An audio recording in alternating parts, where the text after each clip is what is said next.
Welcome back. In this video, we're going to continue learning about stoichiometry by applying what we've learned about doing the calculations to a couple different scenarios.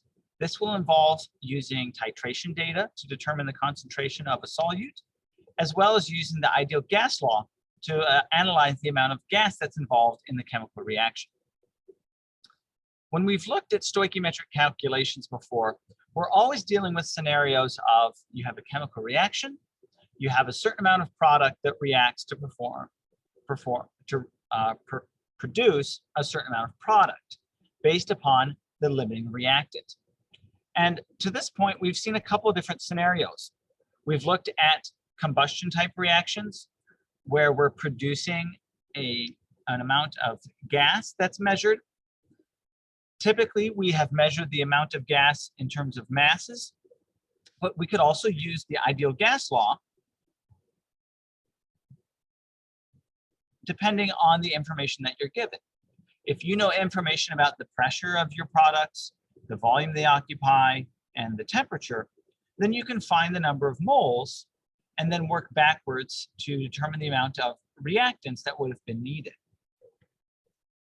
With a titration, we're taking and we're combining two different solutions together that react with each other to neutralize each other. This is an example of an acid-base or a neutralization type reaction where the exact number of moles of the acid that's needed must react with the needed number of moles of base to produce water in the salt. So by knowing the volumes of our reactants, we can find out, and their concentrations, we can find out how much of the product would be produced. Or if we knew how much product was made and some information about the volumes, we could find the initial concentrations of the reactants. In a similar way, we can look at redox chemistry. This is an example of a single displacement reaction with zinc metal reacting with hydrochloric acid, and it produces zinc hydroxide and hydrogen gas. In this case, you might measure the volume of the gas that's given off. And from the volume of the gas, you can use the ideal gas law to find out the moles of the gas and therefore the amount of zinc that might have been needed or the amount of acid that might have been needed. And with all of these calculations, you're going to find that you need to be able to convert somewhat easily between solution information given volumes and concentrations. You'll need to use the ideal gas law. You might need to use mass with the molar mass in order to find the number of moles of your reactants.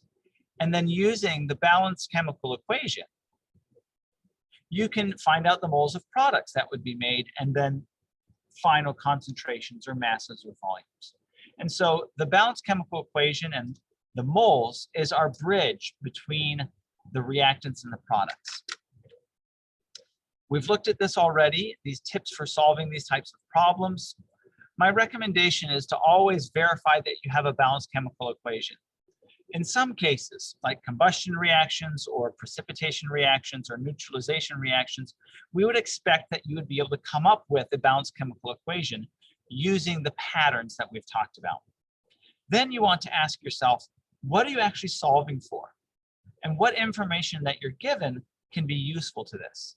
And then finally, what information are you not given that would also be useful to this type of a problem? By answering those questions, you can then organize that information into a table, and that will help you as you're solving the problems. You want to make sure that you pay attention to whether or not there are limiting reactants and how that's going to affect your final amounts as well. And then finally, always verify that your answer seems reasonable, that it makes sense in the context. So let's try two different problems. I would like for you to pause the video and try these on your own, and then come back and I'll walk you through a solution. Welcome back. So for this one, you should have been able to recognize that this is an acid-base reaction, also known as a neutralization, and have been able to balance it. Water and the salt would be our products. The water would be liquid, the salt would be aqueous, as would our initial reactants. You should recognize this as a strong acid with a strong base, therefore producing water as a product. Now, what are we actually solving for? We want to find the final concentration of H+ ions and OH- ions. Well, where would those come from? We know since this is a strong acid, then it's going to produce H+. And so if there's any hydrochloric acid left over, that will give us our concentration of hydrogen ions. Similarly, barium hydroxide is a strong base. So any of the barium hydroxide that might be left over would account for the concentration of hydroxide ions. You might be tempted to say that water would produce hydrogen ions and hydroxide ions because it's made up of hydrogen and hydroxide. But this is not the case. Water is a non-electrolyte. Therefore, it does not dissociate in water to produce any measurable amounts of hydrogen and hydroxide ions. So what we need to know then is how much hydrochloric acid and or barium hydroxide is left over after they have reacted. So what information do we have that could be useful? We know their volumes, and we know the concentrations of the substances. Because we don't care about barium chloride or water, we don't care, the amount that they would be producing is not applicable here. The connection to moles is going to be using the molarity, which is 2.0 molar for hydrochloric acid and 1.5 molar for barium hydroxide. To find our initial moles, we would take and multiply our molarity times our volume. We do that for both hydrochloric acid and barium hydroxide. Now we need to identify the limiting reactant. And you might be tempted to think that it's automatically barium hydroxide because there's less of it. And that could be a good assumption, but we always want to verify that. We can do that in one of two ways. We can either calculate the amount of product that would be produced by using all of the moles of each reactant, assuming that it was the limiting reactant, or we could say how much of barium hydroxide would be needed if I used all of my hydrochloric acid, or how much hydrochloric acid would be needed if I used all my barium hydroxide. That's evaluating how much of a given reactant is needed if the others used up. Let's go with that method, because in the end, what we care about is the final concentration of the acid and the base.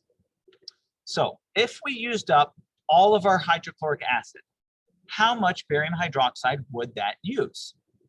If the value is greater than what we have, then we know that the barium hydroxide is the limiting reactant.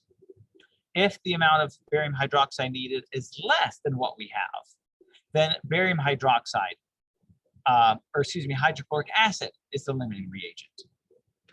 So using the balanced chemical equation, we know that we use 2 hydrochloric acid for every 1 barium hydroxide. That means that we would need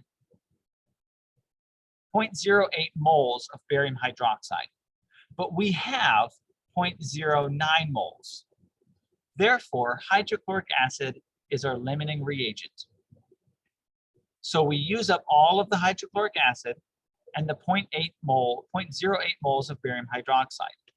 That leaves no hydrochloric acid left over, and therefore the final concentration of hydrogen ions is 0. However, our final moles of barium hydroxide we find by taking the amount that we started with and subtract the amount that we used.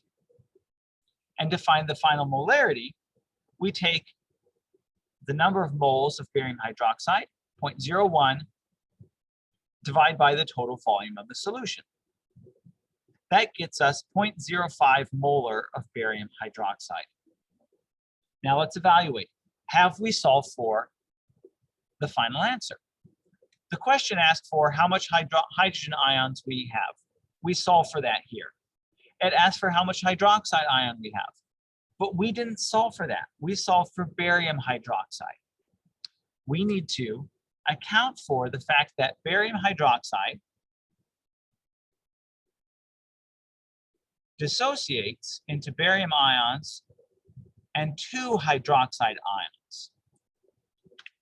So we take our molarity of barium hydroxide, multiply by that ratio,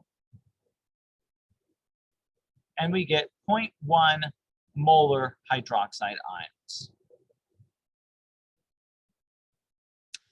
And that's it. Now, does this make sense? Hopefully it does. One of our substances must be a limiting reactant, or both of them. So notice that we did run out and had no hydrochloric acid, but we had some of the leftover barium hydroxide. All right, here's another problem. I'd like for you to pause the video and try and solve this one on your own as well. Welcome back. So in this question, we want to know how many grams of propane would you need to burn to make 100 liters of carbon dioxide at 1 atmosphere, 21 degrees Celsius. So you should recognize that we're trying to do a combustion reaction. For a combustion reaction, we take the hydrocarbon, we add oxygen to produce carbon dioxide and water. We want to know how much propane is needed in order to produce a certain volume at a certain pressure and temperature. That should spur in your mind the ideal gas law. And that what we need is to know the number of moles of carbon dioxide produced and also the ratio of carbon dioxide to propane. So let's finish balancing this chemical equation. We're going to produce 3 carbon dioxide for each propane and 4 water. And that would require 5 oxygen molecules.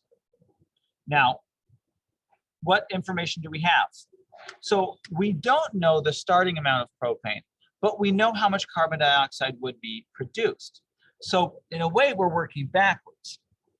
So we can use the ideal gas law to find the amount of propane. Notice here that we don't care about how much oxygen there was to begin with. And we, of course, didn't start with any carbon dioxide or water because those are our products. So we're going to use the ideal gas law.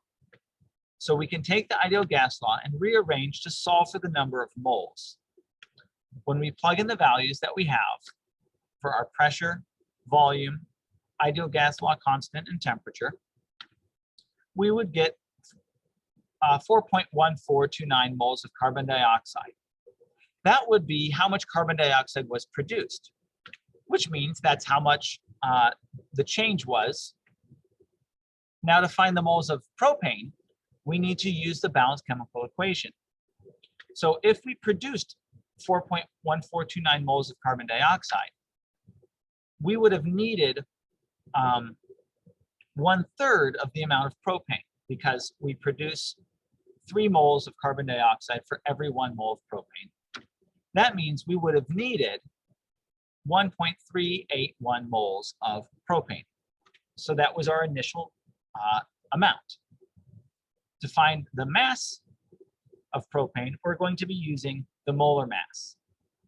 So we can take and multiply the moles by the molar mass to find the grams of propane that was needed in order to produce that volume of carbon dioxide at 1 atmosphere and 21 degrees Celsius. That's it. Thanks for watching this video. Have a wonderful day.